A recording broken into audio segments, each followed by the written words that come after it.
നിങ്ങൾ ആദ്യമായാണ് ഈ ചാനൽ കാണുന്നതെങ്കിൽ ഒന്ന് സബ്സ്ക്രൈബ് ചെയ്യൂ. പുതുപുത്തൻ വാർത്തകൾ ആദ്യമേ ലഭിക്കാൻ ബെൽ ബട്ടൺ ക്ലിക്ക് ചെയ്യാനും മറക്കരുത്. ജീവിതത്തിൽ ഏതൊരാൾക്കും അനുഭവിക്കേണ്ടി വരുന്ന ഏറ്റവും വലിയ വേദന പ്രിയപ്പെട്ടവരുടെ മരണമായിരിക്കും. ആരുടെയും നിയന്ത്രണത്തിലല്ലാത്ത കാര്യമാണത്. ഒരു മെക്സിക്കൻ കുടുംബത്തിന് അത്തരമൊരു ദൗർഭാഗ്യകരമായ അവസ്ഥയിലൂടെ കടന്നു പോകേണ്ടി വന്നത് ഒന്നല്ല, 2 തവണയാണ്. 3 വയസ്സുകാരിയായ കുട്ടിയുടെ മരണം സ്ഥിരീകരിച്ച് ശവസംസ്കാര ചടങ്ങുകൾ നടക്കുന്നതിനിടയിൽ കുഞ്ഞിന് ജീവനുണ്ടെന്ന് കണ്ടെത്തുകയും പിന്നീട് ഏതാനും നിമിഷങ്ങൾക്ക് ശേഷം കുഞ്ഞ് വീണ്ടും മരിക്കുകയുമായിരുന്നു. ദുഃഖം സന്തോഷത്തിലേക്കും വീണ്ടും തീരാ ദുഃഖത്തിലേക്കും കടന്നുപോയ അത്യപൂർവ നിമിഷം.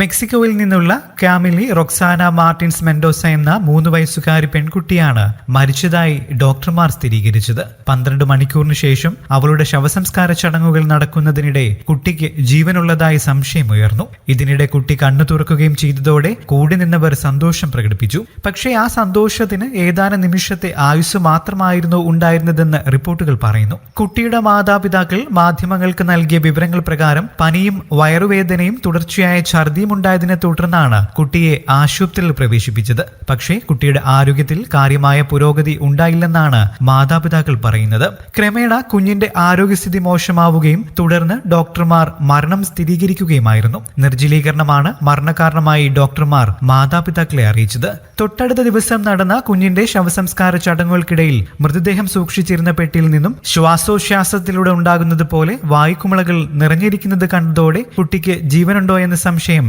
അമ്മ മേരി ജാനെ മെൻഡോസയാണ് ആദ്യം ഉന്നയിച്ചത്. എന്നാൽ ആദ്യം ആരും ഇത് കാര്യമായി എടുത്തില്ല. മാത്രമല്ല അതൊരു തോന്നൽ മാത്രമാണെന്ന് അവർ പറഞ്ഞു. ഇതിനിടെ ശവപ്പെട്ടി തുറന്നപ്പോൾ കുട്ടിയുടെ കണ്ണുകൾ ചലിക്കുന്നുണ്ടെന്ന് കുട്ടിയുടെ മുത്തശ്ശി പറഞ്ഞു. കുട്ടിക്ക് ജീവനുണ്ടെന്ന് കണ്ടെത്തിയ ഉടനെ കുട്ടിയെ വീണ്ടും ആശുപത്രിയിൽ എത്തിച്ചു. പക്ഷേ പരിശോധിച്ച ഡോക്ടർമാർ കുട്ടി മരിച്ചെന്ന് വീണ്ടും സ്ഥിരീകരിക്കുകയായിരുന്നുവെന്നുമാണ് റിപ്പോർട്ടുകൾ പറയുന്നത്. കൂടുതൽ വാർത്തകൾക്കും വിശേഷങ്ങൾക്കുമായി ഈ ചാനൽ സബ്സ്ക്രൈബ് ചെയ്യാനും മറക്കില്ല. നന്ദി.